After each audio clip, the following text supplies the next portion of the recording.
3 centuries of solitude sat heavier on Kaelen's ancient bones than any mountain horde ever had. From his perch atop the jagged peak that bore his name, he watched the smoke rise from the human city below, not the smoke of destruction, but the gentle haze of hearth fires, of forges, of life continuing without him. 1,200 years he had lived, and for the last 300 he had simply existed. The treasure in his cave no longer gleamed. The challenges from younger dragons had stopped coming. Even the villagers who once trembled at his shadow now used his mountain as a landmark on their trade routes. Kaelen, the Stormwing, the scourge of the eastern reaches, had become scenery. It was beneath his dignity to admit he was lonely. Dragons didn't get lonely. They got bored, perhaps. Restless, certainly. But lonely, that was a human weakness, and Kaelen had spent 12 centuries believing himself above human things. And yet when the rumors reached him, whispered by a caravan guard who sought shelter in his cave during a storm, unaware that the ancient dragon sleeping in the corner was anything more than a rock formation, his ancient heart stirred for the first time in decades.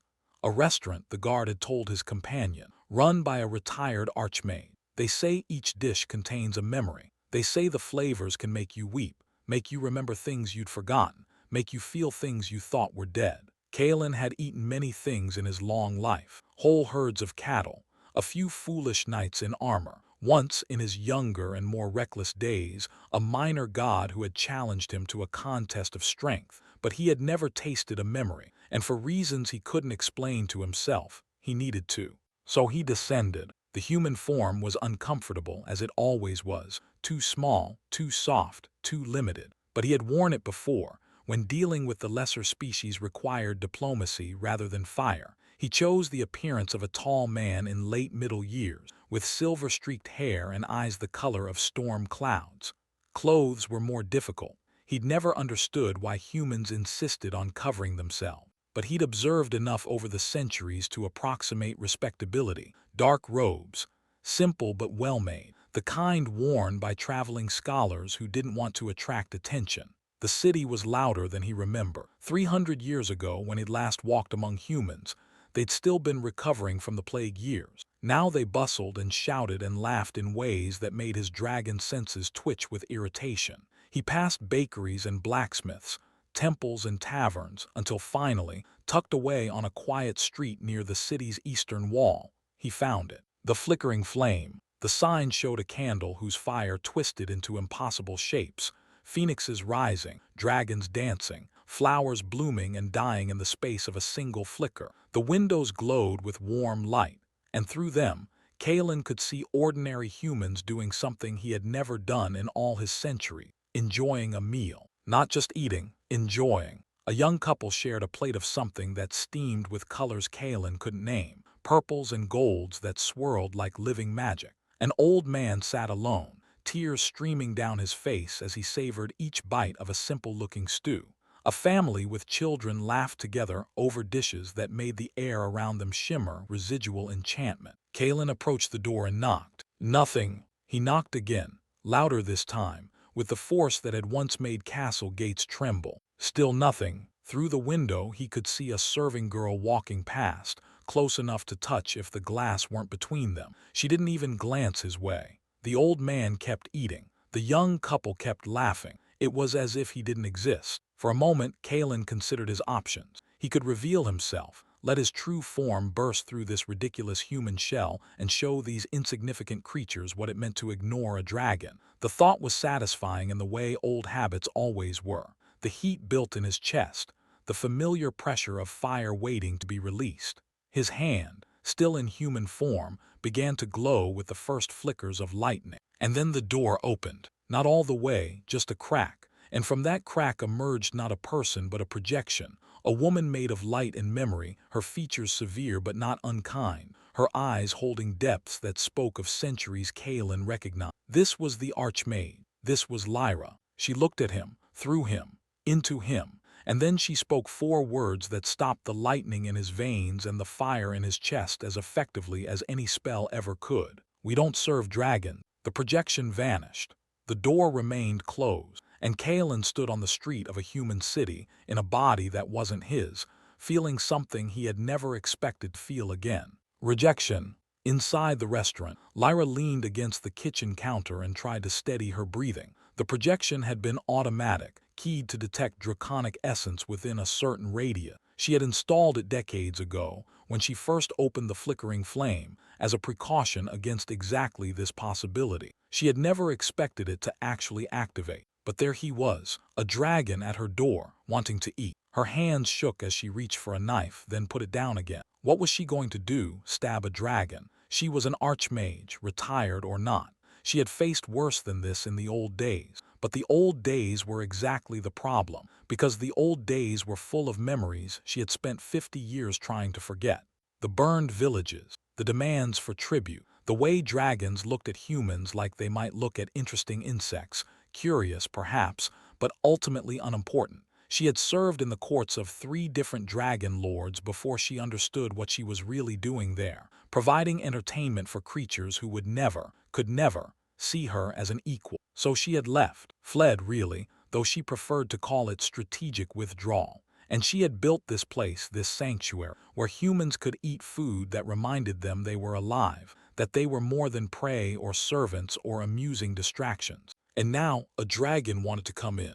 She peered through the kitchen's small window, the one that gave her a view of the street without being seen. He was still there, the dragon in his human form, standing perfectly still and staring at her door with an expression she couldn't quite read. Was it anger? Frustration? She'd seen both on dragon faces before, usually right before they burned something. But this wasn't anger, this was something else. He sat down, right there on the cobblestone in front of her restaurant, like some kind of beggar or pilgrim. He crossed his legs, folded his hands in his lap, and waited. The street traffic flowed around him like water around a stone, people stepping aside without quite knowing why, casting curious glances at the well-dressed stranger who had apparently decided to make the sidewalk his home. Night fell. The restaurant's last customers left, glancing at the seated figure of concern. Lyra's staff asked if they should call the city watch. She told them no, go home, she'd handle it. She locked the door, doused the lights, and watched from her upstairs window as the dragon sat in perfect stillness, illuminated only by the moon. He didn't move all night. By morning, a small crowd had gathered. Word spreads fast in cities, and the story of the strange man who wouldn't leave the famous restaurant's doorstep had reached every corner by dawn. Merchants on their way to market stopped to stare. Children pointed and whispered. A city official pushed through the crowd and demanded to know what was going on. Lyra came outside for the first time. She told the official it was a private matter. She told the crowd to go about their business. And then she looked at the dragon, really looked at him for the first time, and noticed something she had never seen in any dragon before. Patience. Not the patience of a predator waiting for prey. Not the patience of a creature who measured time in centuries and could afford to wait. This was different. This was the patience of someone who had nowhere else to go. The patience of someone who had finally found a door they wanted to walk through and was willing to wait as long as it took for it to open. Lyra went back inside. She didn't know what to do with this. She didn't know what to do with him. Morning became afternoon. The crowd thinned and regathered as people took shifts watching the strange vigil. Lyra cooked. She always cooked when she was confused. Today she made dishes she hadn't attempted in years. Complicated things with too many ingredients and too much emotional weight. A stew that tasted of homesickness. A bread that crunched like autumn leaves. A dessert that melted on the tongue like first love. Through it all she kept glancing at the window. He was still there, still waiting. When she finally went to lock up for the night, she found something on her doorstep. A single scale, about the size of her palm, glowing with an inner light that shifted between gold and silver and colors that didn't have name. It was warm to the touch, and when she picked it up, she felt something she had never expected to feel from a dragon. Sincerity. It was an offering, a gift, the draconic equivalent of a peace treaty, signed in blood and sealed with fire. He had given her a piece of himself, literally, with no guarantee she would accept it. Lyra looked up. He was across the street now, leaning against a building, watching her with those storm cloud eyes. He didn't approach. He didn't speak. He just waited. And for the first time in 50 years, Lyra wondered if maybe, just maybe, she had been wrong about dragon. The scale pulsed gently in Lyra's palm, warm as a living heartbeat. She had seen dragon scales before, had worn them once as badges of servitude in those glittering courts where humans were nothing more than furniture that could talk. But those scales had been cold, ripped from the dead or shed in indifference.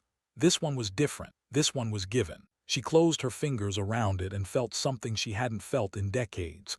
Curiosity, not about magic or recipes or the endless pursuit of culinary perfection. Curiosity about him. The next morning she opened her door before sunrise, before the crowd could gather, and crossed the street to where he waited. Up close, his human form was well crafted, the kind of detail that spoke of centuries of observation rather than mere convenience. The way the morning light caught the silver in his hair, the slight squint in his eyes, as if he was still adjusting to seeing the world from 5 feet instead of 500, the almost imperceptible tension in his shoulder, like a man waiting for a blow that never came. "You've been sitting there for 2 days," she said.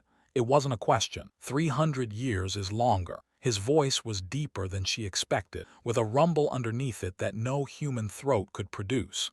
2 days is nothing. Why? He considered this, really considered it like a scholar weighing an ancient text. Because I don't know what else to do. It was such an honest answer that Lyra almost laughed. Dragons didn't do honest. Dragons did manipulation, intimidation, and the occasional massacre when manipulation and intimidation failed. But this one just stood there, looking at her with those storm cloud eyes, waiting for her to decide his fate.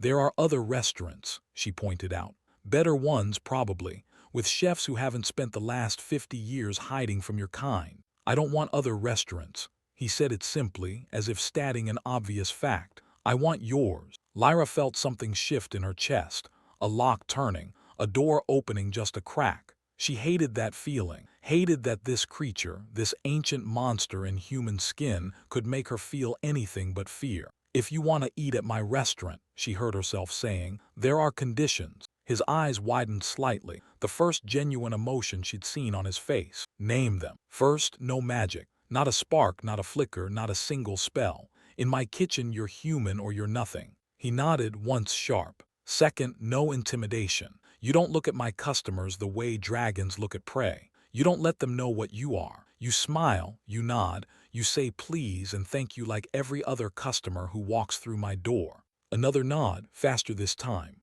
"And third," she paused, watching his face carefully, "you work in my kitchen for 1 week. You peel, you chop, you wash dishes, you do exactly what I tell you when I tell you without complaint. You want to understand what goes into each dish. Fine, you'll learn it the same way I did, from the bottom up." For the first time, he hesitated. She saw the war behind his eyes, 12 centuries of pride battling against something she couldn't name. The crowd that had gathered overnight, sensing something important was happening, held its collective breath. A dragon working in a kitchen. The very idea was absurd. Dragons didn't work. Dragons conquered, demanded, destroyed. The thought of one peeling vegetables was so ridiculous that Lyra almost laughed.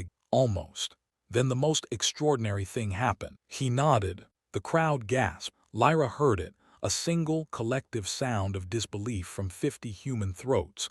But she was watching his eyes, and what she saw there made her breath catch.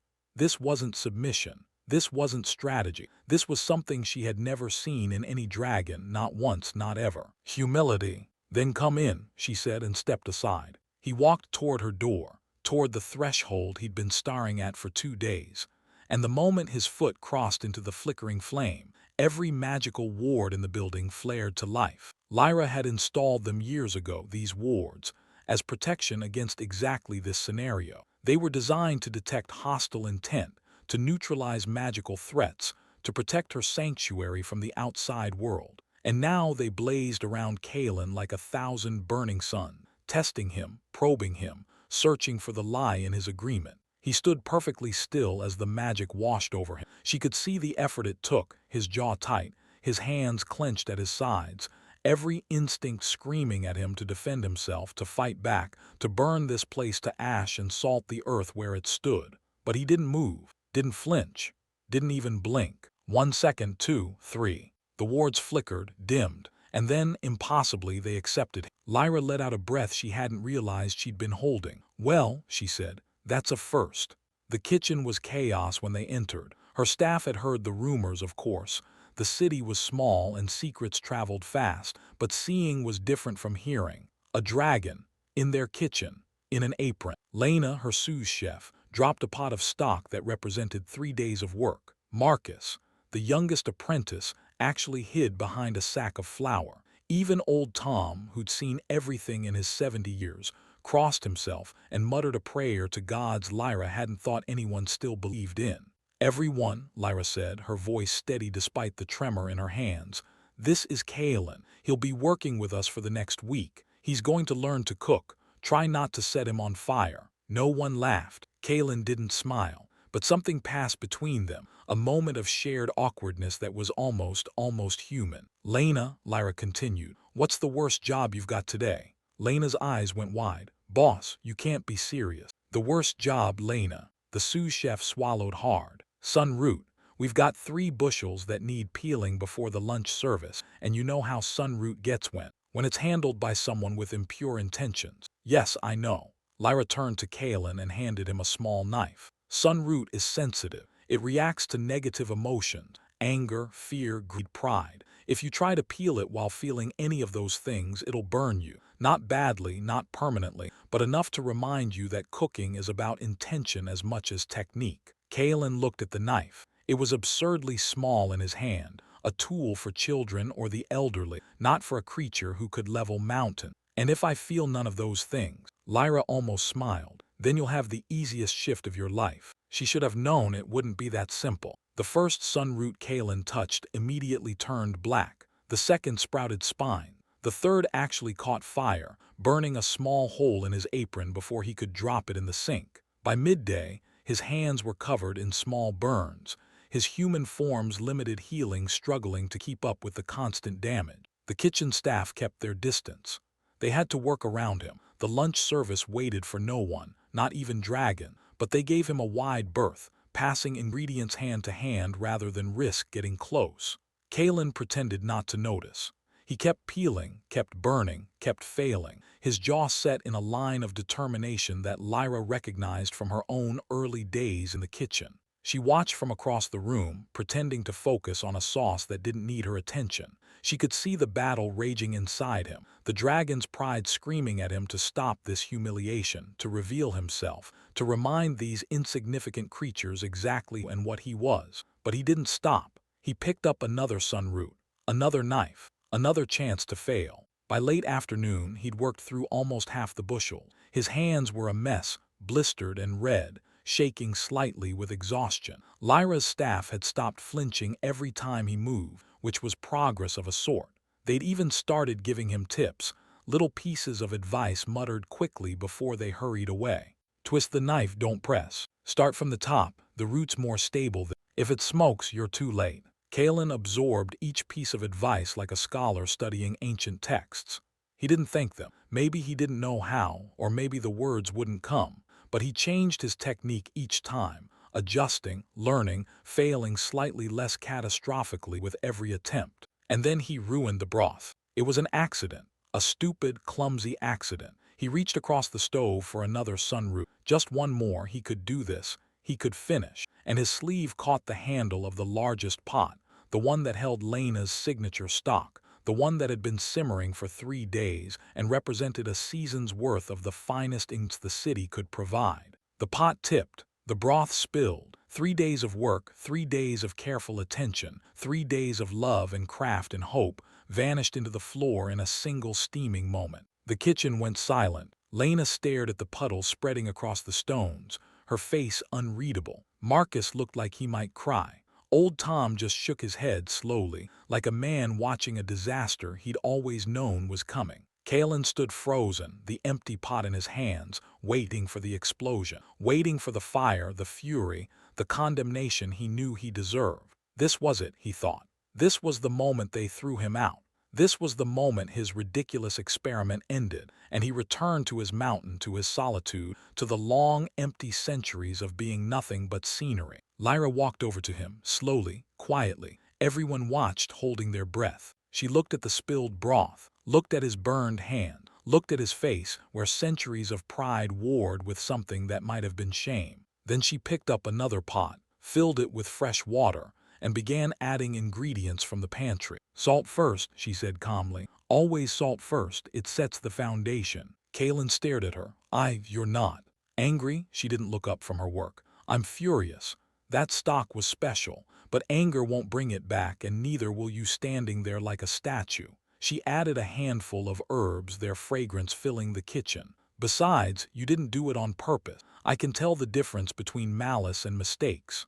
No one had ever told Kaelen that before. In 12 centuries, no one had ever distinguished between what he intended and what he actually did. He was a dragon. His actions were his actions, and the consequences were the consequences, and never the twain shall meet. "Watch," Lyra said, gesturing to the pot.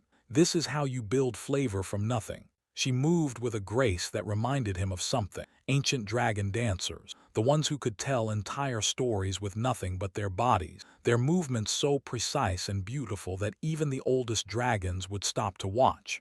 But this wasn't performance. This was purpose. Each ingredient added with intention, each stir a deliberate act of creation. Kaelen watched, and for the first time in his very long life, he understood that cooking wasn't about sustenance or survival or the base needs of the body. It was about transformation, taking simple things, water, salt, herbs, and turning them into something more than the sum of their parts. It was, he realized, a lot like magic, but warmer. "Your turn," Lyra said, stepping aside. "Start with the basics, salt first, then tell me what comes next." Kaelen approached the pot. His burned hands closed around the salt cellar, and for the first time since he descended from his mountain, he felt something other than loneliness or pride or the endless weight of centuries. He felt hungry, not for food, for more of this. By the time the kitchen closed, Kaelen had helped create a new stock, different from the one that had been lost, but good in its own way. Better, maybe, in some respects. Lena had even smiled at him once, a quick nervous thing, but a smile nonetheless. Marcus had stopped hiding. Old Tom had muttered something that might have been approval. Lyra walked him to the door as the last of the staff filed out. The city was quiet, the street empty, the moon hanging low and heavy over the rooftops. "Tomorrow," she said, "same time, we're brazing." Kaelen nodded. He didn't trust himself to speak. "And Kaelen," she waited until he met her eyes, "the burns will heal faster if you let yourself shift back tonight. Your true form knows how to take care of itself better than this one does." He almost asked her how she knew that, almost asked her how she knew anything about dragons, about their bodies, about the things they kept hidden. But the look in her eyes stopped him. It was the look of someone who had learned things the hard way, who carried knowledge like scars, who didn't want to talk about it. So he just nodded again and stepped out into the night. Behind him, the door closed. In front of him, the city slept. And somewhere deep in his chest, in the place where dragon hearts beat slow and ancient, something stirred that Kaelen couldn't name. He walked toward the city gates, toward the mountain that waited, toward the solitude that had been his only companion for 300 years. But his mind wasn't on any of that. His mind was on tomorrow, on brazing, on the strange human woman who had looked at his burned hands and seen not a monster but a student. The sun would rise in a few hours. He'd be back before then. He'd be early. For the first time in 12 centuries, Kaelen had something to look forward to. The week that followed was the longest of Kaelen's life, and also the shortest.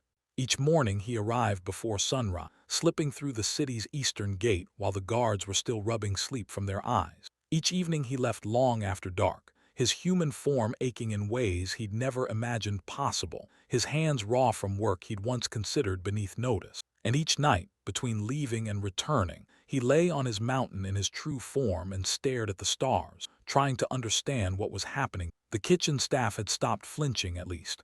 By the third day, Lena actually spoke to him without being spoken to first. "You're holding the knife wrong," she said, reaching past him to adjust his grip. Her fingers were warm against his and she didn't pull away immediately. "Like that, see? Less pressure, more control." He saw, he practiced. By the fourth day, he could peel a sun root without burning himself. By the fifth, he could chop an onion without crying, a feat that impressed Marcus so much the young apprentice actually high-fived him, then immediately looked terrified by what he'd done. Kaelen didn't know what a high-five was, but he filed the gesture away for future reference. Along with 100 other human things he'd never bothered to notice before, The way old Tom hummed while he worked, the same tune for 40 years, passed down from his grandmother. The way Lena checked every dish before it left the kitchen, not because she didn't trust her staff, but because she cared that much about every single customer. The way Marcus practiced knife cuts on scraps when he thought no one was watching, determined to get faster, better, worthy of the trust Lyra had placed in him. They were so small, these humans, so fragile, so brief. A few decades of life, a few decades of work, and then they were gone, replaced by new faces, new hands, new lives that would repeat the same pattern. Kaelen had always seen this as weakness. Now he wasn't so sure. Because in those brief decades they built things, created things, loved things. Lena's stock wasn't just food, it was her grandmother's recipe, adapted and improved over 3 generations. Marcus's knife cuts weren't just technique. They were his ticket out of poverty, his chance to make something of himself. Old Tom's humming wasn't just noise, it was memory, connection, the invisible thread that tied him to everyone who'd come before. Kaelen had 12 centuries behind him, and if he was careful, 12 more ahead. But what had he built? What had he created? What had he loved? The question haunted him as the week wore on. He asked it during quiet moments when the kitchen was between rushes and the staff caught their breath. He asked it at night, alone on his mountain, watching the city lights flicker below. He asked it every time he looked at Lyra, who moved through her kitchen like a queen through her kingdom, commanding not through fear but through respect. On the 6th day, a noble family arrived for their weekly reservation. Kaelen barely noticed them at first. Nobles came to the flickering flame all the time. The restaurant's reputation had spread far beyond the city, drawing customers from across the kingdom. He was focused on his task, a complicated reduction that required constant attention, when he felt a shift in the kitchen's atmosphere. Lena had gone still. Marcus had stopped breathing. Even old Tom's humming had cut off mid-note. Kaelen looked up. A young woman stood in the kitchen doorway, her fine clothes marking her as nobility, her eyes fixed on him with an expression he couldn't quite read. She was maybe 18, 19 at most, with dark hair pulled back in an elaborate style and hands that had never known hard work. But her face held something that made Kaelen's ancient heart clench. Fear. Not the casual fear humans felt around his true form, the instinctive terror of prey facing predator. This was personal. This was the fear of someone who had seen something terrible and never forgotten it. She knew. Lena, Lyra said quietly, take over the reduction. Marcus, help her.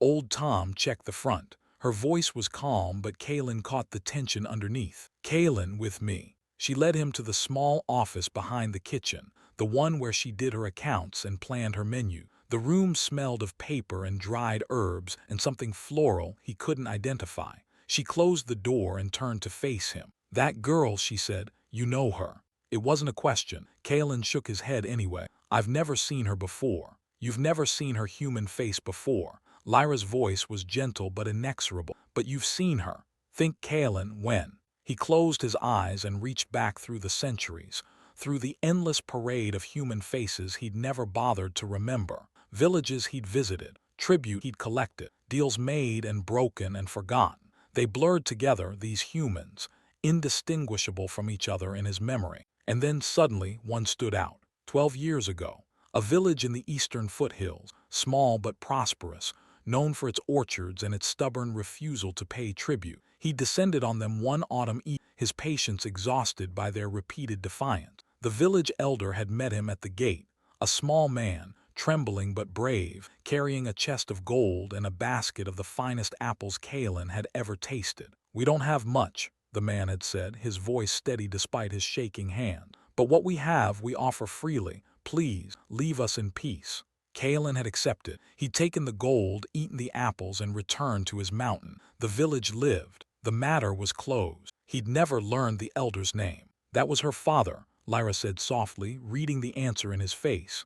Wasn't it? Kaelen opened his eyes. How do you know? Because I recognize that look. I've worn it myself. She sat down at her desk, suddenly looking every one of her century. The child of someone who dealt with dragon, who bargained with monster, who came home alive but never really came home at all. Kaelen had no answer. For the first time in his existence, he had no words, no fire, no pride to hide behind. He had only the truth, and the truth was unbearable. I didn't hurt them, he said finally. I took the tribute and left. That was the deal. The deal. Lyra's voice held no judgment, only exhaustion. And what do you think it cost him, making that deal? What do you think it cost his daughter, watching her father climb a mountain to beg a monster for their lives? Kaelen thought of the man's trembling hand, his brave voice, the apples he'd offered, the best of his harvest, chosen with care and hope. He'd eaten them without a second thought, savoring their sweetness, never wondering about the hands that had picked them or the heart that had offered them. I didn't know, he whispered. No, you didn't. Lyra stood and walked to the door. That's what we're here to learn, isn't it? You and me and everyone who's ever caused harm without knowing it. She paused with her hand on the handle. She's still out there, the girl. What are you going to do about it? Kaelen spent the rest of his shift in a daze. His hands moved automatically. Chop, stir, season, taste. But his mind was elsewhere, trapped in a village 12 years ago, watching a small man climb a mountain with a basket of apples. When the kitchen finally closed, he expected to leave alone, as he always did. But when he stepped outside, the girl was waiting. She stood across the street in the same spot he'd occupied during his vigil, her fine clothes looking out of place against the rough stone of the building behind her. She was alone. No guards, no servants, no family. Just her, waiting in the dark. Kaelen crossed the street slowly, giving her time to run, to call for help, to do any of the things a sensible person would do when approached by a monster in human skin. She did none of them. She just watched him come, her face pale but steady. You're the dragon, she said. It wasn't a question. I am. My father climbed your mountain 12 years ago. He took gold we couldn't spare and apples from our best trees. He said it was the only way to save us.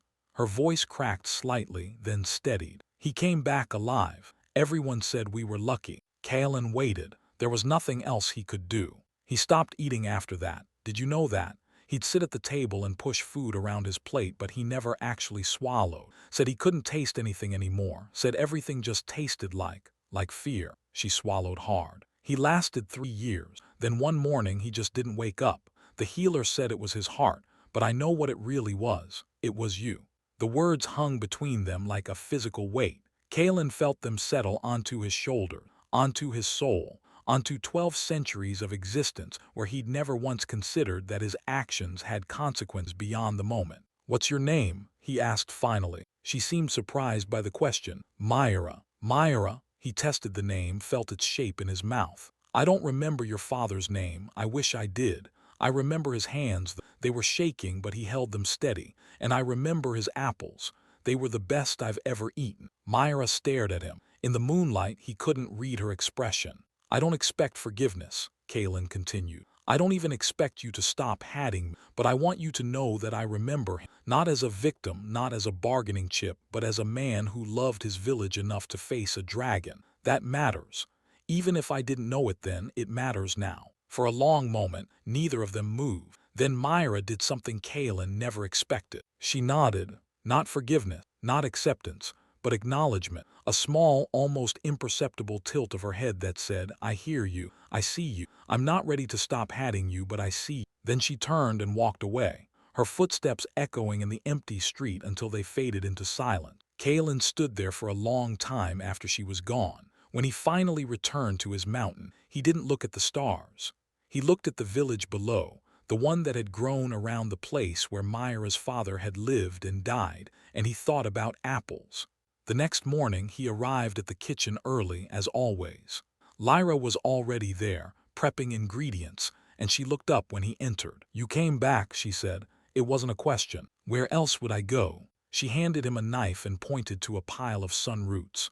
Same as yesterday, but Kaelen, he paused. Today, while you work, I want you to think about something. Not about what you've done. You already know that. Think about what you're going to do next. Kaelen picked up the first sun root. His hands didn't burn anymore. He thought about Myra's face in the moonlight, about her father's shaking hand, about apples and tribute and the weight of consequences he'd never considered. And as he peeled, slowly and carefully, he began to understand what Lyra meant. The past couldn't be changed, but the future was a kitchen full of possibilities, waiting for someone brave enough to cook. The days blurred into weeks, and Kaelen found himself falling into a rhythm he'd never known in 12 centuries of existence.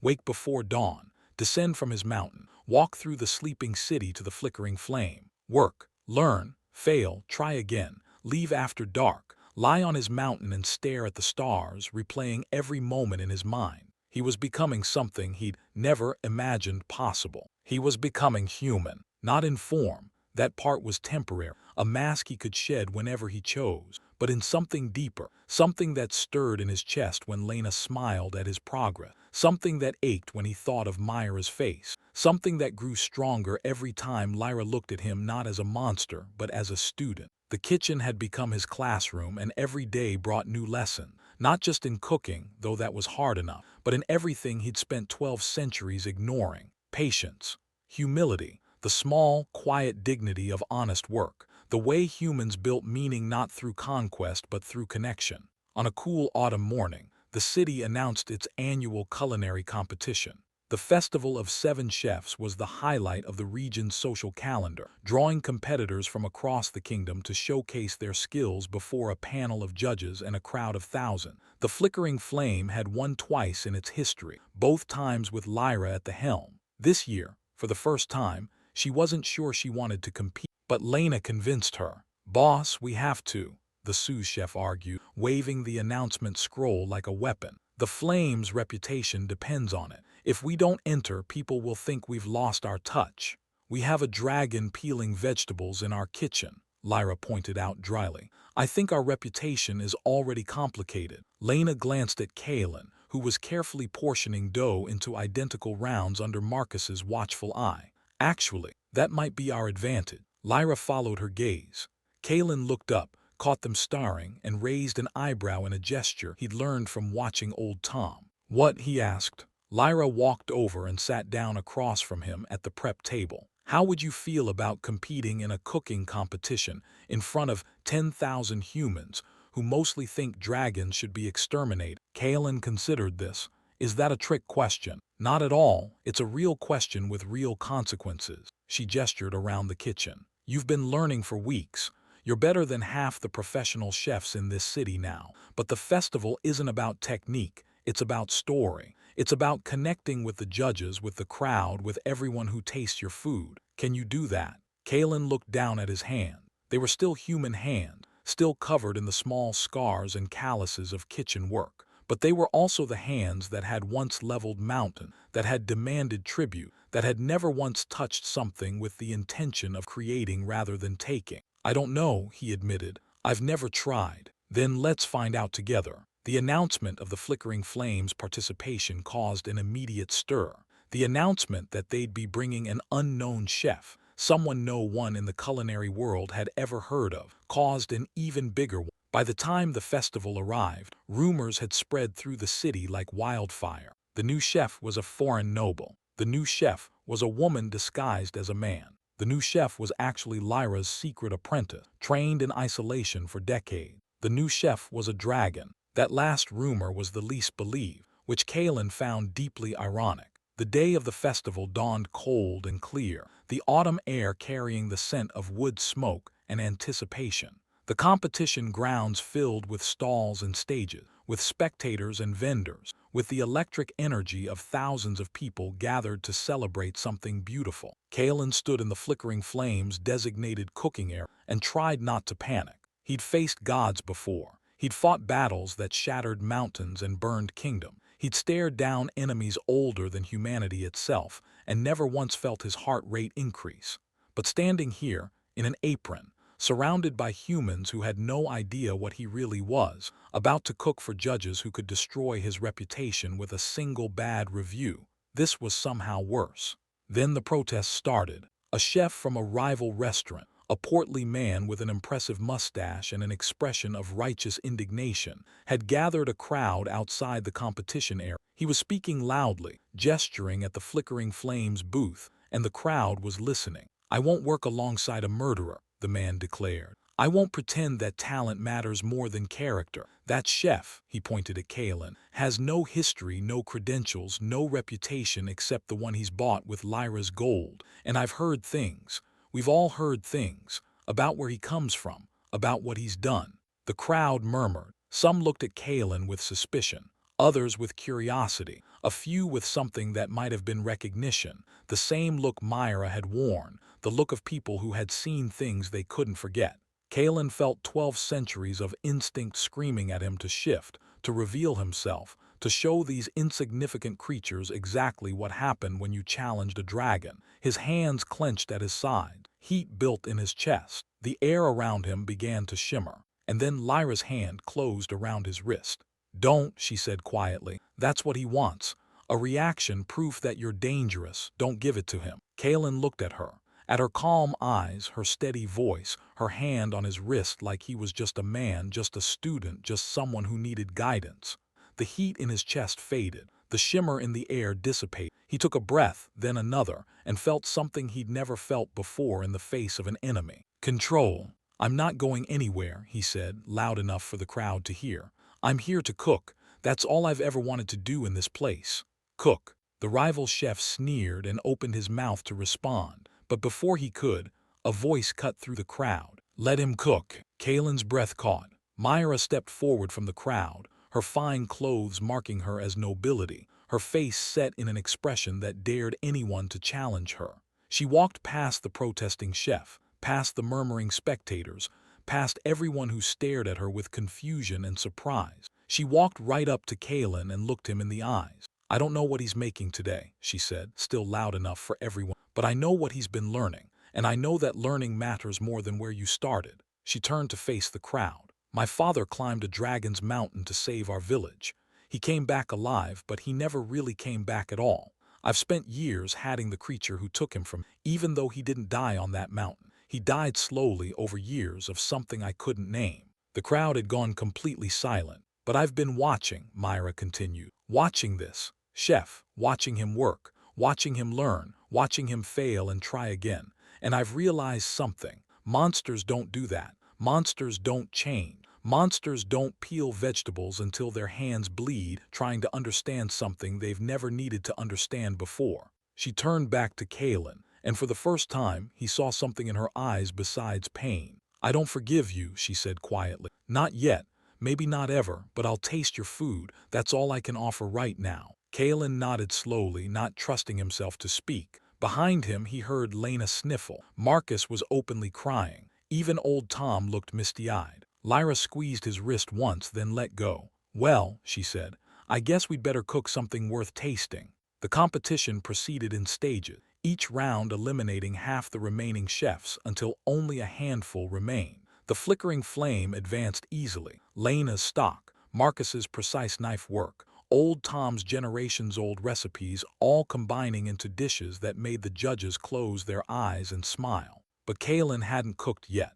The format required each team to submit one chef for the final round, and everyone knew that chef would be him. As the sun began to set, casting long shadows across the competition grounds, the final 4 teams prepared for their last chance. The theme, announced moments before cooking began, was simple: memory. Kaelen stood at his station and closed his eyes. Memory, what did he have to offer? 12 centuries of existence, and most of it was a blur of conquest and boredom, of taking and destroying, of never once creating anything that lasted. But then other memories surfaced.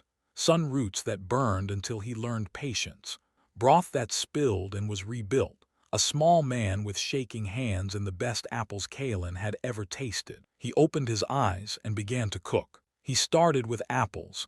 Not the ones from Myra's village, he couldn't get those here, but the closest approximation he could find. He prepared them carefully, the way her father must have prepared them, with attention and hope and the desperate wish that they would be enough. He added herbs that Lyra had taught him to recognize: thyme for courage, rosemary for remembrance, a pinch of something bitter that tasted like but transformed into something complex when balanced correctly. He built the dish slowly, carefully, with all the patience he'd learned in weeks of peeling and chopping and failing and trying again. Around him, the other chefs worked frantically, their movements sharp and competitive. Kaelen worked like he had all the time in the world, because he did. But more importantly, he worked like every moment mattered. When the judges approached his station, he placed 3 plates before them. Simple dishes, really, nothing fancy. Just apples prepared with herbs, served with a sauce that shimmered like memory. The first judge took a bite. Her eyes widened.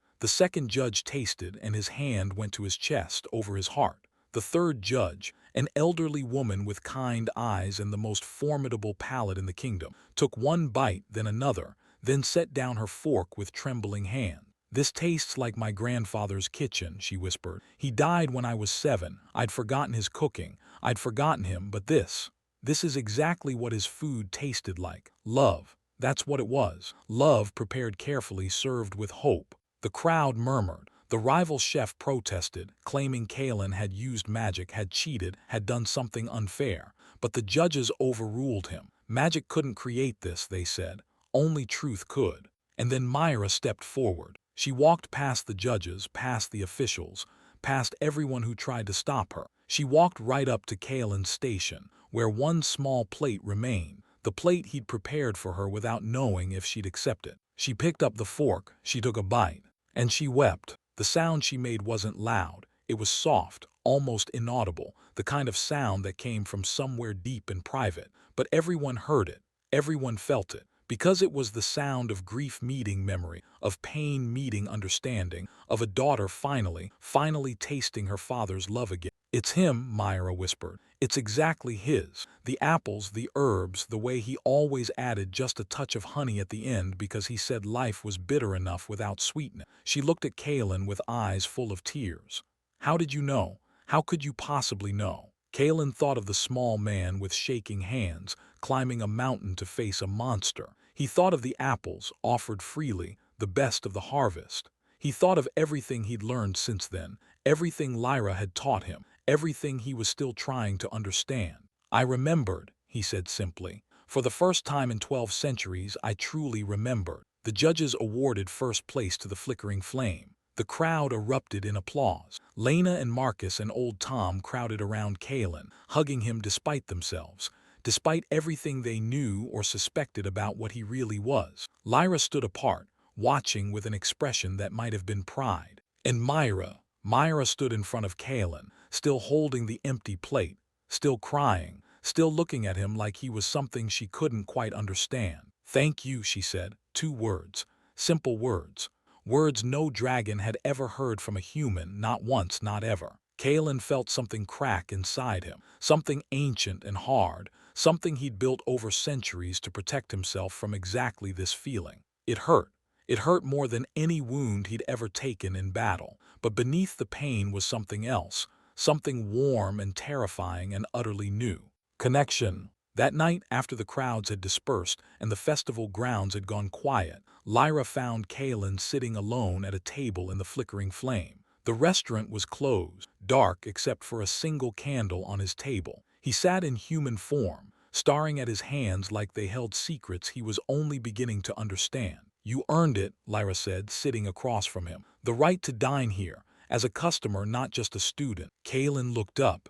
"I don't know if I want to be a customer." "What do you want, then?" It was such a simple question, such a human question. No dragon had ever asked him what he wanted. They told him what he should want, what was expected, what tradition demanded. But Lyra just sat there, waiting, genuinely curious about the answer. "I want to stay," he said finally. "Not as a dragon, not as a customer, I don't know what, as someone who's learning, someone who's becoming. Can I do that?" Lyra considered this.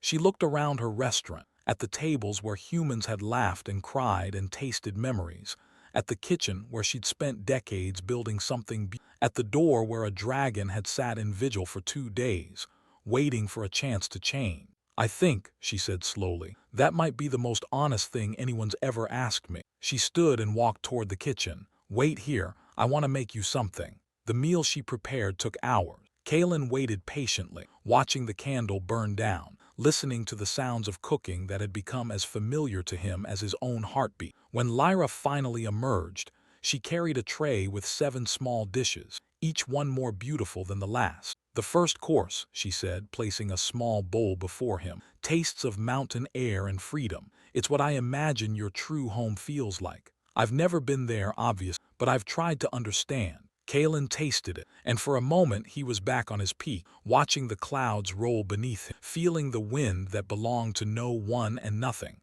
It was perfect. It was home. The second course tastes of companionship, of trust. Another bowl, this one warm and comforting, filling him with the memory of Lena's smile, Marcus's high five, old Tom's humming. The third tastes of loss, of recovery. This one was bitter at first, then sweet, then complex in ways he couldn't name, like grief, like healing, like the slow process of becoming whole again. Course after course, Lyra fed him pieces of herself, pieces of her understanding, pieces of the world she'd built from nothing. By the time he reached the final dish, a simple apple preparation, but different from his, gentler somehow, Kaelen understood something he'd never understood before. This was power. Not the power to destroy, not the power to demand, not the power to terrify. This was the power to heal, to teach, to change, to take someone broken and show them how to become whole. "I want to learn this," he said when he'd finished. "Not just cooking, this, what you do, how you do it. I want to become someone who can give this to others." Lyra looked at him for a long moment, then she opened her mouth to answer, and the world exploded in red light. Every ward in the flickering flame flared to life at once, blazing with warning, with terror, with the unmistakable signature of dragon magic. The building shook, dishes rattled, the candle on Kaelin's table flickered and died. A voice from outside, ancient and terrible and filled with contempt, echoed through the walls. "Kaelen of the Stormwind, you have embarrassed your kind long enough. The council demands your return." Lyra was on her feet, moving toward the door, but Kaelen caught her arm. "No, they'll kill you. They'll try." Her voice was steady, but he felt her trembling. "This is my home, my sanctuary. I won't let them take it. Then we won't let them." He stood, and for the first time in weeks he let his human form slip slightly, not fully, not enough to reveal himself to anyone watching, but enough to let Lyra see what he really was. Ancient, powerful, terrifying. "I've spent weeks learning to be human, but I haven't forgotten how to be a dragon." Together they walked to the door. Together they stepped outside. 3 dragons stood in the street, their human forms barely containing the power crackling beneath their skin. The largest of them, a female with eyes like molten gold and hair that seemed to move despite the lack of wind, stepped forward and smiled without warmth. "Kaelen, you've been playing with your food." She glanced at Lyra with dismissive contempt. "Time to come home." "No." The word hung in the air between them. The dragon's smile faltered. "No," she laughed, but it was an uncertain sound. "You refuse the council. For what? For this." She gestured at the restaurant, the street, the sleeping city. "For humans." "For myself," Kaelen said. "For the first time in 12 centuries I'm becoming someone worth being. I won't give that up." The dragon's expression hardened. "Then we'll take it from you, and we'll destroy this place and everyone in it so that no other dragon is tempted by your." She raised her hand, and the air around her began to shimmer with deadly magic. And Lyra stepped forward, raising her own hands, and the street exploded in light. The wards weren't just warning, they were weapons. Lyra had spent decades building them, layering spell upon spell, creating something that could neutralize any threat without harming innocents. Now they activated fully, flooding the street with power that stripped the dragons of their strength, their forms flickering and fading as the magic worked. "Impossible," the lead dragon gasped, falling to her knees. "You're just a human, just a chef." "I'm an Archmage," Lyra said quietly. "I just chose to build instead of destroy. You should try it sometime." Kaelen moved forward, placing himself between Lyra and the fallen dragon. "Go back to the council. Tell them what happened here. Tell them I'm not coming home. And tell them," he paused, considering his next words carefully, "tell them that if they come here again, they won't just face an Archmage wards. They'll face a dragon who remembers what it's like to be human, and that dragon will not lose." The 3 dragons looked at him, at the ancient power still visible beneath his human mask, at the resolve in his eyes, at the way he stood protectively before a woman who should have been nothing to them. They saw something they didn't understand, something that frightened them more than any battle ever could. They fled. The wards dimmed. The street returned to darkness. Kaelen turned to Lyra and found her staring at him with an expression he couldn't. "Well," she said finally, "that was dramatic." Despite everything, Kaelen laughed. It was a rusty sound, unpracticed but real. "I learned from the best." They stood together in the empty street, looking at the restaurant that had become so much more than a building. The flickering flame, its light had dimmed. The wards were depleted, maybe destroyed, their power spent in that single desperate defense. But the building itself stood. The kitchen still waited. The work could continue. "We have maybe a month," Lyra said quietly, "before they come back with the full council, before they bring everything they have." Kaelen nodded. "I know. What do we do?" He looked at the restaurant, at the woman beside him, at the city sleeping around them full of humans who had no idea what was coming, and he thought about everything he'd learned, everything he'd become, everything he still wanted to be. "I go to them," he said, "not as a conqueror, not as a supplicant, as something new, something they've never seen before." "What's that?" Kaelen smiled, a real smile, the first one Lyra had ever seen on his face. "An ambassador, with a very special dish." He turned and walked back into the flickering flame, toward the kitchen where his future waited. Behind him, the first light of dawn began to creep over the horizon, painting the sky in colors of hope and promise. The flame had flickered, but it hadn't gone out. The month that followed was the most intense of Kaelen's existence, not because of preparation for battle, though there was that, in ways he hadn't anticipated, not because of fear, though he felt that too, a constant companion that he was learning to accept rather than fight, but because every moment mattered now, every interaction carried weight, every meal might be the last. The city had learned what he was of. The Festival of Seven Chefs had seen to that. Not the official announcement. Lyra had managed to keep the truth from spreading through official channels, but the rumors, the whispers, the way people looked at him when he walked through the streets. Some still came to the flickering flame. Others stayed away. Most simply watched, waiting to see what would happen next. Lena had stayed. That surprised Kaelen more than anything. She'd had every reason to leave. She had family in the next kingdom, a promising career ahead of her, no obligation to tie herself to a sinking ship. But when he'd asked her why she remained, she just shrugged and said, "Who else is going to make sure you don't burn down the kitchen?" Marcus had stayed too, and old Tom. Even some of the newer apprentices, the ones who joined after Kaelen's arrival, had chosen to remain. They formed a strange family, this collection of humans and one dragon, bound together by something none of them could quite name. Myra visited often. The first time she'd come after the festival, Kaelen had braced himself for more tears, more pain, more of the complicated emotions that swirled between them. Instead, she'd walked into the kitchen, rolled up her sleeves, and asked what needed chopping. "You don't have to do this," he'd said, watching her attack a pile of carrots with more enthusiasm than skill. "I know," she hadn't looked up.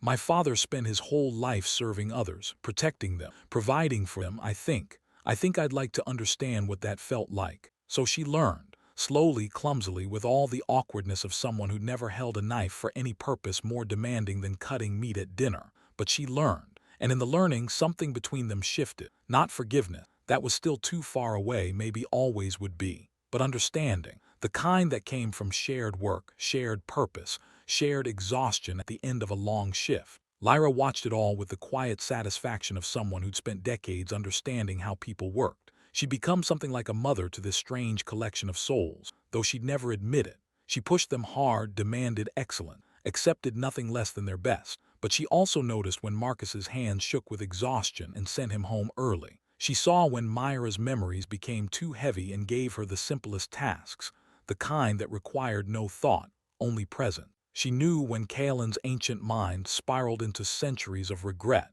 and appeared beside him with a cup of tea and a question about the next day's menu. "You're teaching me more than cooking," he told her one evening as they sat alone in the empty restaurant, reviewing plans for the coming confrontation. "I'm teaching you to be present," she corrected. "Cooking is just the method. The lesson is the same whether you're making soup or building a life. Pay attention, care deeply, keep showing up." Kaelen thought about this.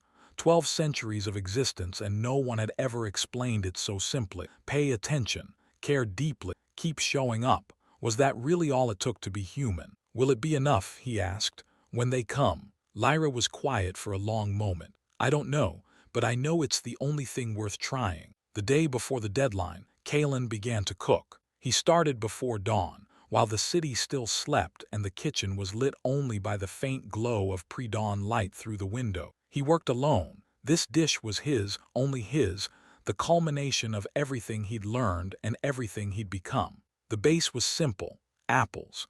Not the ones from Myra's village. He couldn't get those, and anyway, this wasn't her story anymore. These were apples from the orchard behind the flickering flame, the one Lyra had planted years ago, the one Kaelen had helped tend during his weeks of learning. They were sweet and tart and full of the sun that had ripened them. He added herbs but sparingly. This dish wasn't about complexity. It was about truth. He thought about the Dragon Council as he worked. He'd known them all once in the centuries before his solitude. Ancient creatures, powerful beyond human comprehension, bound by traditions older than most civilization. They wouldn't understand what he'd become. They wouldn't want to. To them, he was either a dragon or he was nothing. But he wasn't nothing. He was someone who'd learned to peel sun roots without burning himself. Someone who'd made a girl taste her father's love again. Someone who'd found a family in the most unlikely place imaginable. He was a dragon who'd become human. And that, he realized, was the most dangerous thing he could possibly be. By evening the dish was ready. It sat in a simple clay bowl covered with a cloth, waiting. Kaelen sat beside it, waiting too. They came at midnight. The sky split open above the city, light pouring through wounds in reality as the Dragon Council descended. Not in human form this time, they came as themselves, ancient and terrible, their scales gleaming with power that made the very air tremble. 5 of them, the full council, enough power to level the city 100 times over. Kaelen walked out to meet them, carrying the bowl. Behind him he heard the door of the flickering flame open. Lyra stepped out, then Lena, then Marcus, then old Tom, then Myra, then the rest.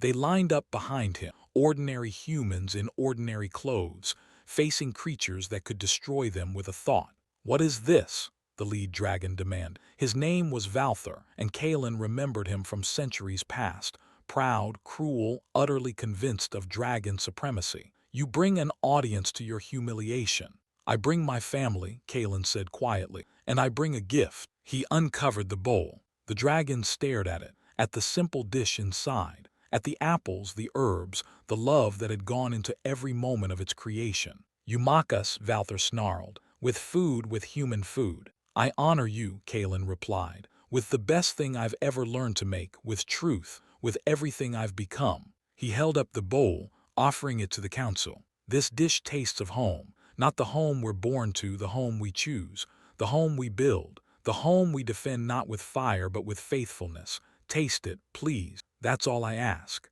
The council was silent. Kaelen could feel them probing him, testing him, searching for the lie they expected to find. But there was no lie. There was only truth, simple and complete, waiting to be accepted or rejected. Valthar descended. His true form was massive, larger than Kaelen's, larger than any dragon in living memory. When he shifted to human shape, it was like watching a mountain condense into mortal form. He stood before Kaelen, ancient eyes studying ancient eyes, and reached for the bowl. He tasted. The silence stretched.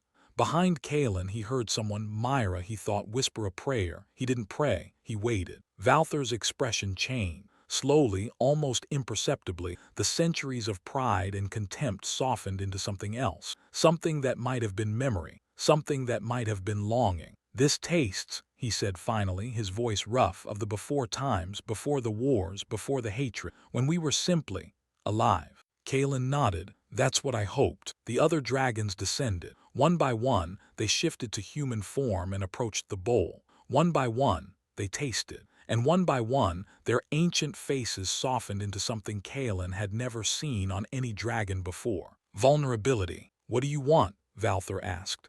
Not a demand this time, a genuine question. Kaelen turned and looked at the line of humans behind him, at Lyra, who had risked everything to teach him, at Lena, who had stayed when she could have fled, at Marcus, who had stopped being afraid, at old Tom, whose grandmother's tunes still echoed in these walls, at Myra, who had chosen understanding over hatred. "I want to stay," he said, "with them, learning, growing, becoming. I want to build instead of destroy. I want to create instead of take. I want to be something new, something that's never existed before. A dragon who chooses humanity." Valthar was quiet for a long moment. Then he looked at the other council members and something passed between them. Communication beyond words, older than speech, deeper than language. "We have lost many things over the centuries," Valthar said finally. "Our connection to the world, our understanding of smaller being, our ability to feel anything but hunger and pride." He looked at the bowl, empty, its contents shared among the most powerful creatures in existence.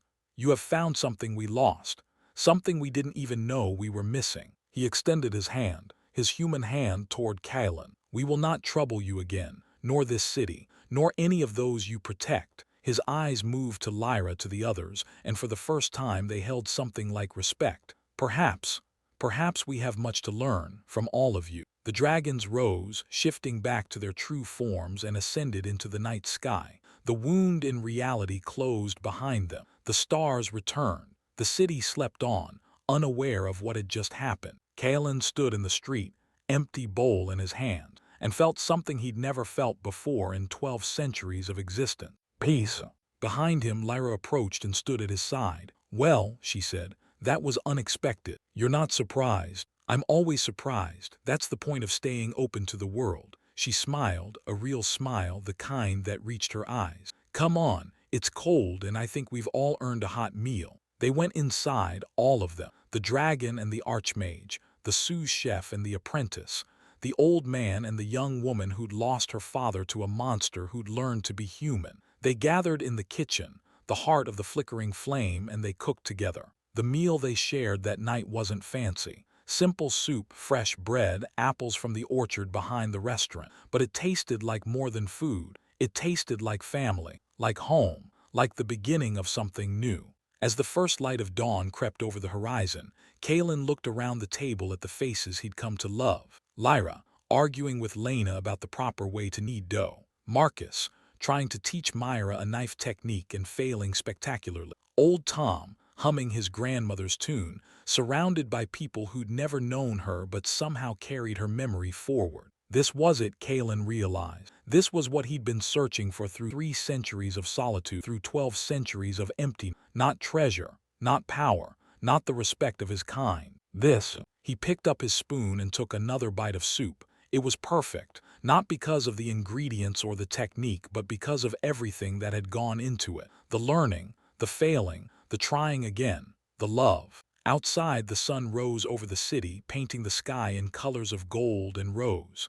Inside, the flickering flame burned on, not brightly, not dramatically, but steadily, warmly, permanently. And in the kitchen, a dragon who'd become human smiled at his family and thought about what he'd cook tomorrow. The years that followed were the richest of Kaelen's existence, not because anything dramatic happened. After the night the Dragon Council departed, peace settled over the city like a blessing. No more ancient enemies appeared at midnight. No more world-altering decisions needed to be made. Just days and weeks and months of ordinary life, flowing past like a river that had finally found its course.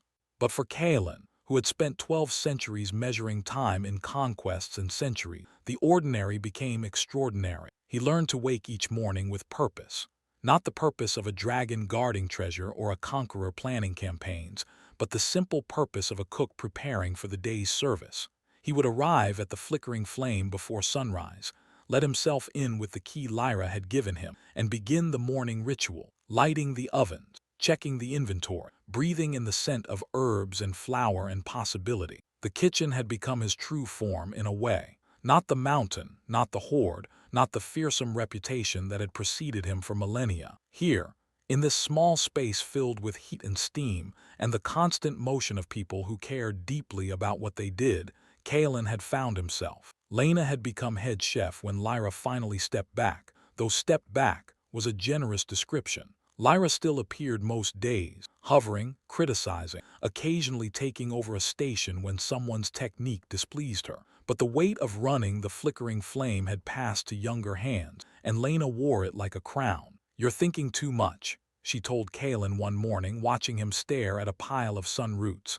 "They're just vegetables, peel them." "I'm remembering," he corrected. "The first time I tried this, I burned myself 17 times. And now..." Kaelen picked up a root and peeled it in one fluid motion, the skin falling away in a perfect spiral. "Now, I burn myself only when I'm distracted." Lena laughed, a sound that had become familiar over the years, warm and genuine, and full of the confidence that came from mastering one's craft. "You're still the strangest person I've ever met. You know that. I'm not a person, I'm a dragon. You're a person who happens to be a dragon. There's a difference." She patted his shoulder and moved on to harass Marcus about his knife work. Marcus had grown into a fine cook, his early terror replaced by steady competence. He still high-fived Kaelen occasionally, though now it was a gesture of genuine camaraderie rather than nervous bravado. He'd married a baker's daughter from the next street over, and they had a baby on the way, a fact he announced to the kitchen at least 3 times a day. Old Tom had finally stopped humming, not because he'd forgotten the tune, but because he'd taught it to everyone else. And now the kitchen was filled with a constant soft chorus of his grandmother's melody, passed down through generations of cooks who would never know her name but would carry her memory forward. And Myra had become a regular fixture at the Flickering Flame, though she'd never officially joined the staff. She came when she could, worked alongside everyone else, and left when her duties as a noble's daughter called her away. The years had softened the edges of her grief, transformed it from a wound into a scar, still present, still part of her, but no longer defining every moment. She and Kaelen had developed a strange friendship, built on shared history and the unspoken understanding that some things could never be fully resolved. They didn't talk about her father anymore. They didn't need to. His presence hovered between them in other ways, in the apples they prepared together, in the quiet moments when both of them stopped working to stare at nothing, in the way Myra sometimes smiled at Kaelen like she was seeing someone she hadn't expected to find. "You're different," she told him one evening as they sat on the restaurant's back step, watching the sunset paint the sky. It had become a ritual, these quiet moments after the dinner service, when the kitchen was clean and the city was settling into night. "Different how?" "Less ancient," she laughed at her own words. "I don't know how to explain it. When I first really met you that night outside the restaurant, you felt like a mountain wearing a person suit. Now you just feel like you." Kaelen considered this. 12 centuries of existence, and he'd never once thought about what feeling like himself meant. He'd been a dragon, that was enough. But now, "Thank you," he said finally. "I think that's the nicest thing anyone's ever said to me." Myra bumped her shoulder against his. "Don't let it go to your head. You're still a monster who terrorized my village." "I know, but you're also the person who helped me taste my father's cooking again. I don't know how to hold both of those things at once, so I've stopped trying to hold them. I just let them be." Kaelen nodded slowly. "That sounds wise." "It sounds like something Lyra would say. I've been spending too much time here." They sat in comfortable silence as the last light faded, and Kaelen felt something settle in his chest. Not peace, exactly. Peace was too simple a word for the complex constellation of emotions that had become his constant companion, but acceptance of himself, of his past, of the strange, impossible path that had led him here. The years flowed on. Lyra grew older, not in the way humans aged with frailty and decline, but in the way ancient beings did, settling more deeply into herself, becoming more of what she already was. Her hair grayed, her movements slowed, but her eyes remained sharp, her tongue remained sharp, and her cooking remained the best in the kingdom. She and Kaelen developed a rhythm that required no words. He knew when she needed space, when she needed company, when she needed him to take over a task without being asked. She knew when his ancient mind wandered too far into the past and pulled him back with a question about tomorrow's menu or a complaint about his knife technique. "You're not going to outlive me," she told him once, blunt as always. "I'm old, even for an Archmage. One day I'll stop waking up and you'll have to figure out how to exist without me." Kaelen had known this, of course, had known it from the beginning, but hearing her say it made something crack inside him. "Then I'll exist without you," he said. "Badly, probably, but I'll keep going, that's what you taught me." Lyra had smiled, a real smile, the kind that transformed her severe features into something almost beautiful. "Good answer." The day finally came. It wasn't dramatic. There was no battle, no final confrontation, no last words of wisdom. Lyra simply didn't wake up one morning. Kaelen found her in her small room above the restaurant, lying peacefully in her bed, looking more at peace than he'd ever seen her. He sat with her for a long time, not crying. Dragons didn't cry, even ones who'd learned to be human, but present, fully present the way she'd taught him. When he finally went downstairs, the kitchen was already busy. Lena was at the stove. Marcus was chopping vegetables. Old Tom was humming. Myra was rolling dough. They all stopped when they saw his face, and somehow, without anyone saying anything, they all knew. The restaurant closed for 3 days. The city noticed. Customers left flowers at the door. Other chefs sent food. Even the nobility, including Myra's family, sent their condolences. On the fourth day, Kaelen reopened the flickering flame. He cooked that day like he'd never cooked before. Not out of grief, though grief was there. Not out of obligation, though obligation was there too. But out of love. Pure, simple, transformative love. Every dish that left his kitchen that day was a prayer, a memory, a continuation of everything Lyra had taught him. At the end of the service, when the last customer had left and the kitchen was clean, Kaelen stood alone in the dining room and looked around at the place that had become his home. The tables where humans had laughed and cried. The windows where candlelight had flickered for decades. The door where he'd sat for 2 days, waiting for a chance to change. "She's still here," Myra said from behind him. "You know that, right?" Kaelen turned. She stood in the kitchen doorway, wiping her hands on her apron. Her recipes, her techniques, her way of seeing people and bringing out the best in them. Myra gestured vaguely at the room. "All of that is still here. In you, in Lena, in Marcus, in everyone she taught. She's not gone, she's just distributed." Kaelen thought about this. About the way he'd learned to peel sun roots without burning himself. About the way Lena checked every dish before it left the kitchen. About the way Marcus high-fived people when they did well. About the way old Tom's grandmother's tune had spread through the kitchen like a blessing. "She's in the soup," he said finally. Myra laughed. "She's definitely in the soup." They stood together in the empty restaurant, surrounded by the presence of someone who would never walk through its doors again. And for the first time, Kaelen understood something Lyra had tried to teach him years ago. Nothing truly ends, it just transforms. The years continued their steady march. Lena became the heart of the flickering flame, carrying forward Lyra's legacy while adding her own touches. Marcus became head chef when Lena finally stepped back, his early terror long replaced by the quiet confidence of a master. His children grew up in the kitchen, learning to peel sun roots and chop onions before they could properly read. Old Tom passed away in his sleep, surrounded by family and humming his grandmother's tune to the very end. The kitchen was silent for exactly 1 day before everyone realized they'd absorbed the melody so completely that they could still hear it even when no one was humming. It had become part of them, part of the restaurant, part of the food itself. Myra married a merchant from the southern kingdoms and moved away, but she visited regularly, always bringing her children to the restaurant where she'd learned to cook, always making sure they understood the story of the apple and the dragon and the father they'd never meet.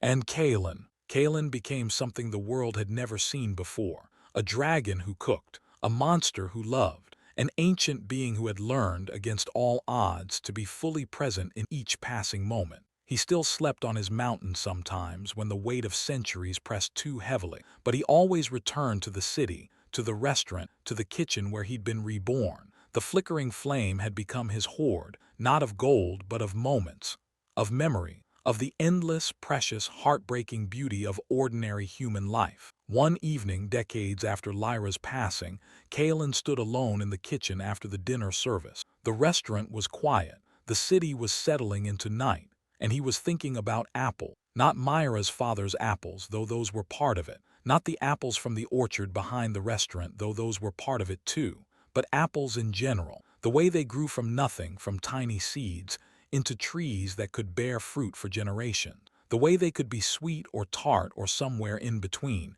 depending on the soil, the sun, the care they received. The way transformation was possible from the smallest beginnings. He picked up a knife and began to prepare a simple dish.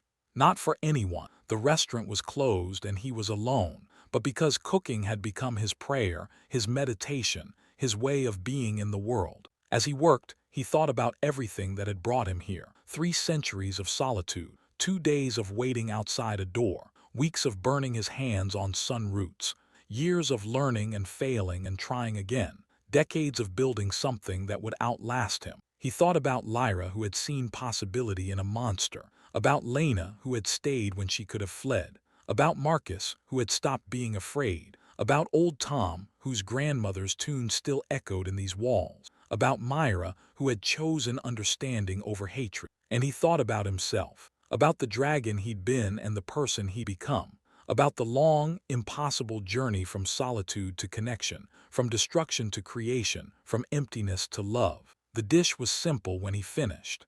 Just apples, prepared with care, served in a small bowl. He carried it to the dining room and set it on a table near the window, where the moonlight could reach it. Then he sat down and ate. It was perfect, not because of the technique, though his technique was flawless now, decades of practice refined into instinct, not because of the ingredients, though they were the best the orchard could provide, but because of everything that had gone into it, the learning, the failing, the trying again, the love. Outside, the city slept. Inside, the candle on Kaelen's table flickered gently, casting dancing shadows on the walls where generations of diners had laughed and cried and tasted memory. The flame flickered, but it didn't go out. Kaelen finished his meal, washed his dish, and walked to the door. He paused there, one hand on the frame, and looked back at the restaurant that had become his home. "Thank you," he whispered, to Lyra, to Lena, to Marcus, to old Tom, to Myra, to everyone who had taught him, challenged him, loved him.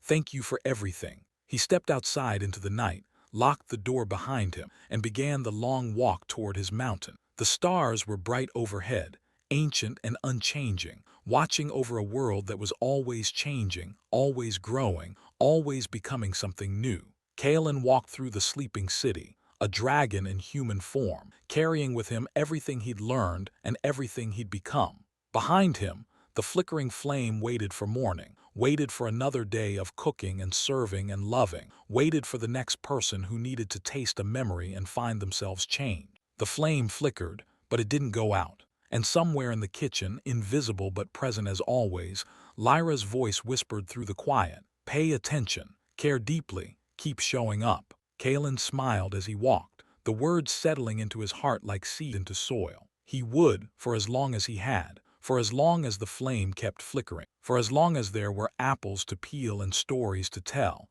and people willing to sit at a table and taste something real. The night wrapped around him like a blessing. The mountain waited, the future waited. And Kaelen, the dragon who became human, walked on. The centuries passed, as centuries do, and the flickering flame became more than a restaurant. It became a legend. Stories spread across the kingdom, then across the continent, then across the world. A place where food tasted of memory, a place where dragons and humans broke bread together, a place where the impossible became ordinary and the ordinary became sacred. Kaelen outlived them all. He outlived Lena, who died peacefully in her sleep at the age of 93, surrounded by children and grandchildren who had all learned to cook in the kitchen she loved. He cooked at her funeral, preparing the dish she'd taught him on his first day, sunroot soup, simple and perfect, a tribute to beginnings. He outlived Marcus, who lived to be 102, his hands still steady enough to chop vegetables until his final year. His children ran the restaurant by then,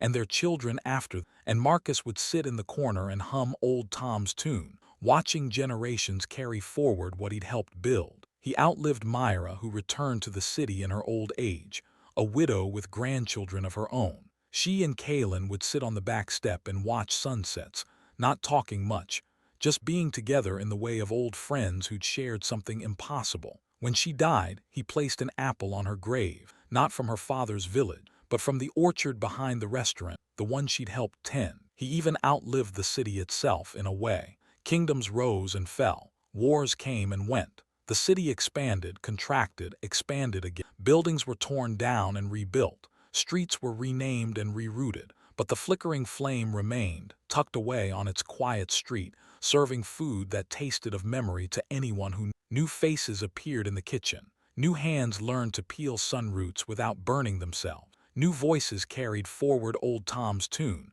passed down through so many generations that no one remembered where it came from anymore. They just knew it belonged in the kitchen, like salt or flour or love. And Kaelen remained. He aged in his way, not like humans age. His dragon nature saw to that.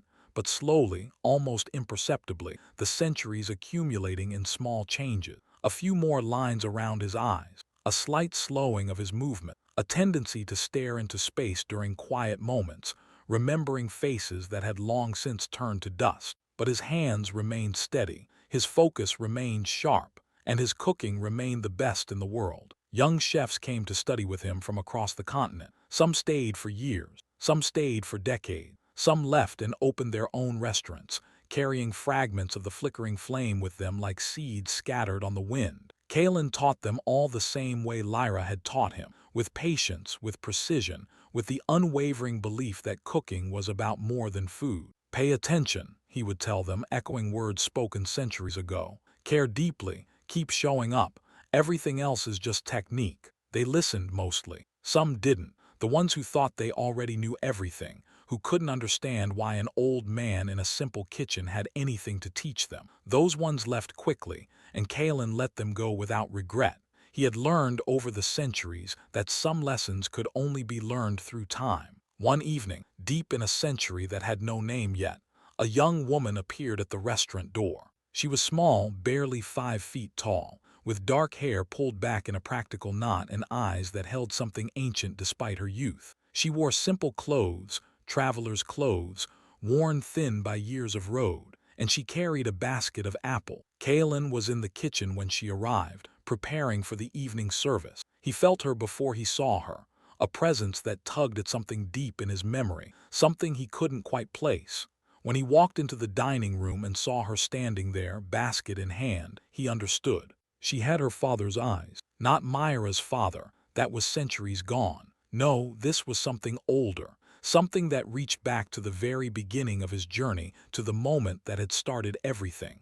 "I've come a long way," the young woman said. Her voice was steady, but her hands trembled slightly on the basket. "My grandmother's grandmother told me stories about this place, about a dragon who learned to cook, about food that tastes of memory." Kaelen nodded slowly. "Your family is from the eastern foothills." "Yes, we still have the orchards, the same ones actually, they've survived all these years." She held out the basket. "I brought you apples, the best of the harvest, just like." She trailed off, unable to finish. Just like her ancestor had done, centuries ago, climbing a mountain to face a monster. Kaelen took the basket. The apples were perfect, small and sweet, exactly as he remembered. He breathed in their scent and felt centuries of memory wash over him. The trembling hands of a village elder, the taste of fear and hope mixed together, the long road that had led from that moment to this one. "Thank you," he said. "These are the best apples I've ever seen." The young woman smiled, a shy, uncertain smile that gradually grew more confident.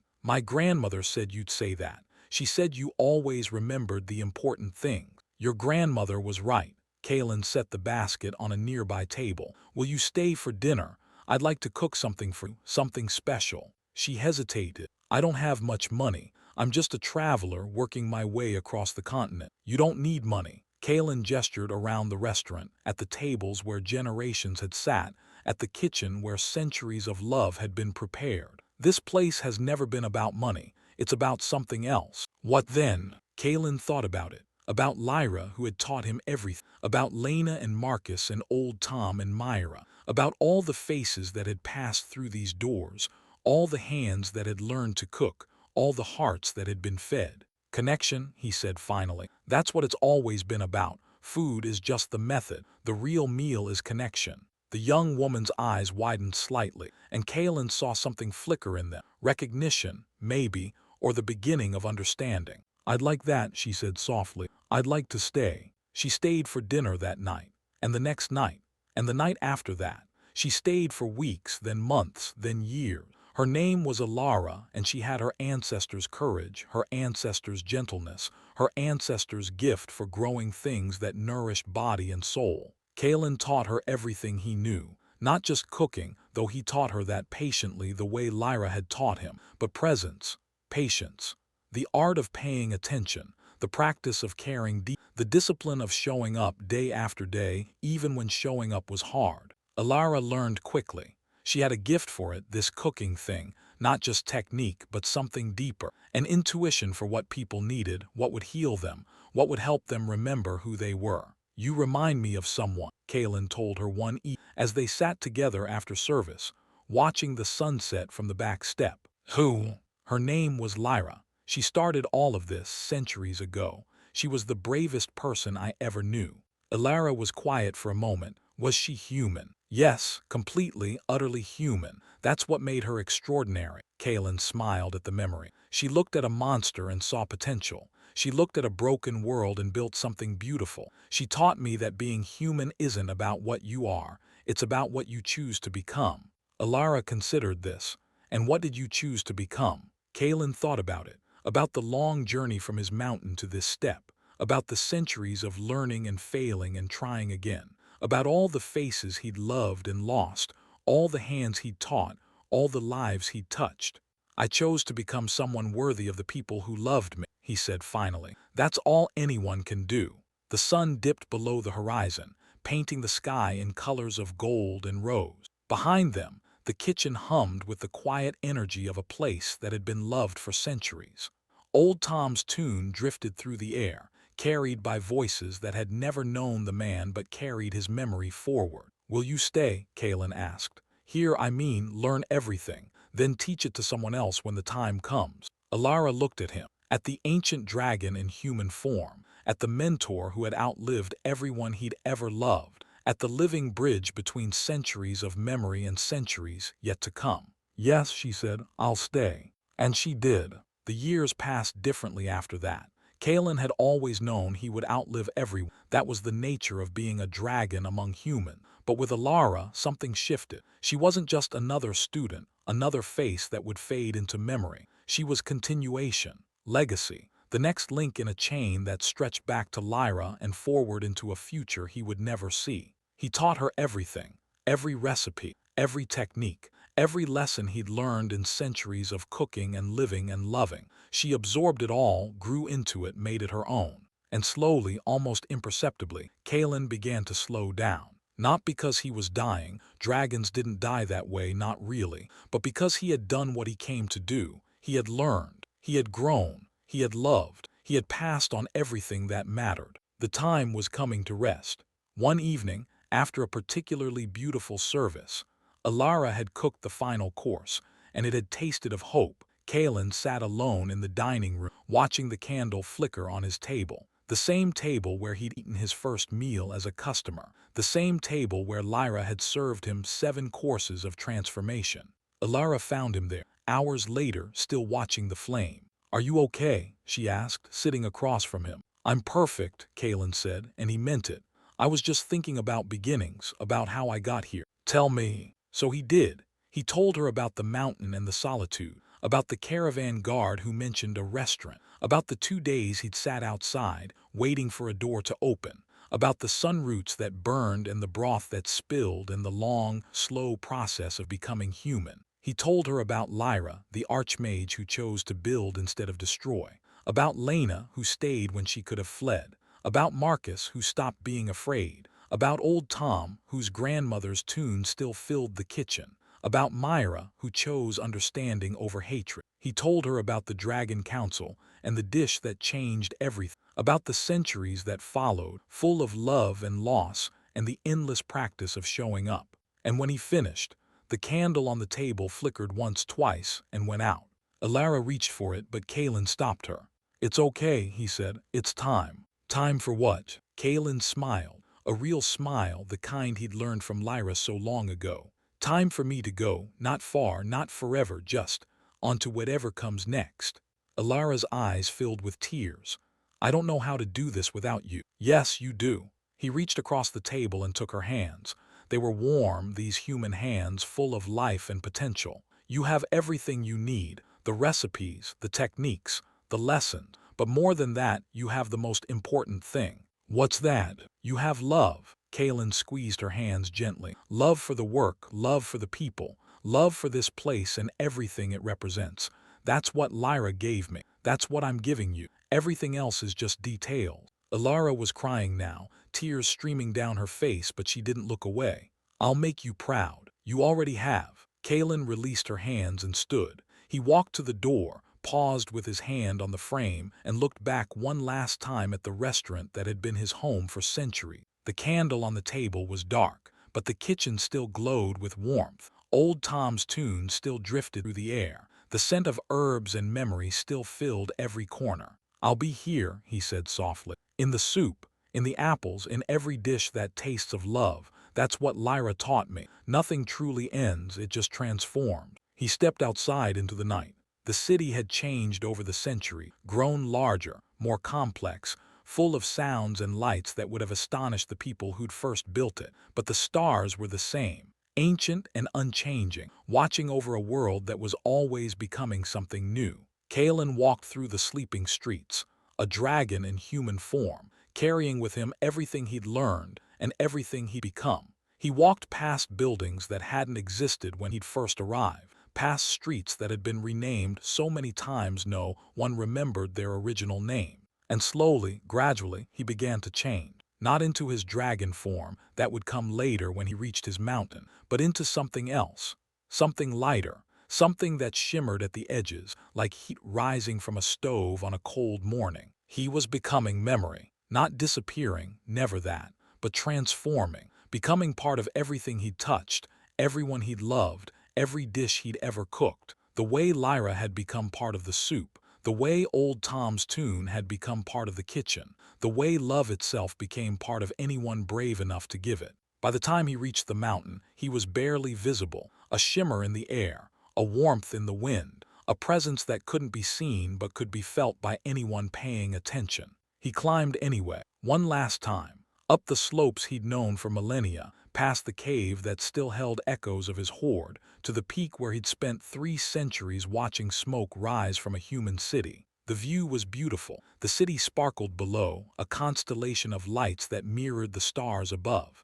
Somewhere down there, the flickering flames still burned. Somewhere down there, Ilara was already in the kitchen, preparing for tomorrow's service. Somewhere down there, the chain continued. Kaelen stood on his peak and breathed in the night air. It tasted of freedom, of memory, of love. "I understand now," he whispered to the wind. "This is what you were trying to teach me, Lyra. It was never about the cooking. It was always about the love." The wind swirled around him, warm and gentle, carrying with it a scent he recognized, herbs and apples and something that might have been soup. He smiled, and then he was gone. Not dead, dragons didn't die, not really, but transformed, scattered, become part of everything he'd ever loved. The wind carried him down the mountain, through the city streets into the flickering flame, where Ilara was already at work, already cooking, already carrying forward everything he'd taught her. She paused at the stove, knife in hand, and looked around the kitchen. For a moment, just a moment, she could have sworn she felt someone standing behind her,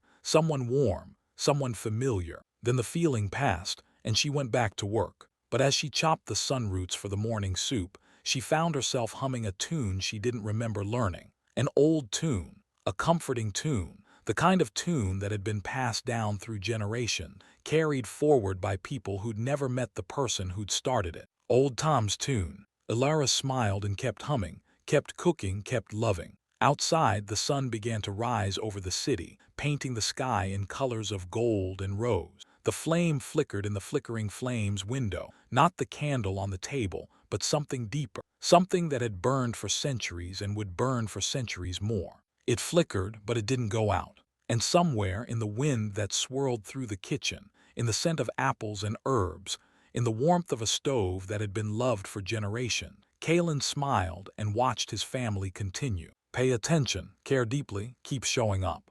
The words echoed through eternity, carried on voices that had never met but somehow knew each other perfect. Lyra's voice, Lena's voice, Marcus's voice, old Tom's voice, Myra's voice, Ilara's voice, and beneath them all, deeper and softer, the voice of a dragon who had learned to be human. The flame flickered, but it didn't go out.